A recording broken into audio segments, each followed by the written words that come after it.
Hai, nama saya Nurul Faizal bin Muhammad Daud. Saya berumur 12 tahun dan saya berasal daripada Banting. Saya aktif dalam sukan silat.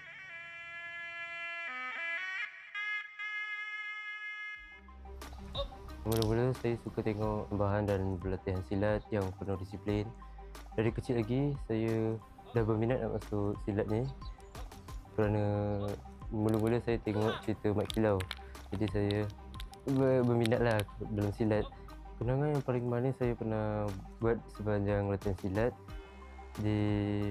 saya pernah mendapat tempat keempat di persembahan tamasya nada silam di Negeri Sembilan Tampin.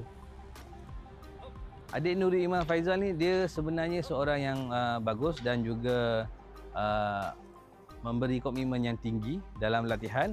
Dari segi latihan, dari segi kelas pun dia memang memberi komitmen yang tinggi. Ya, dari awal lagi saya lihat dia punya kemampuan dia untuk menerima pelajaran sangat mudah. Ya, disebabkan mungkin ada pengalaman-pengalaman sebelum ni. Ya, dia juga amat mudah dilatih dari segi pergerakan si silat lah. Contohnya permainan kayu dua ataupun tempur kayu dua bersama pasangan dia.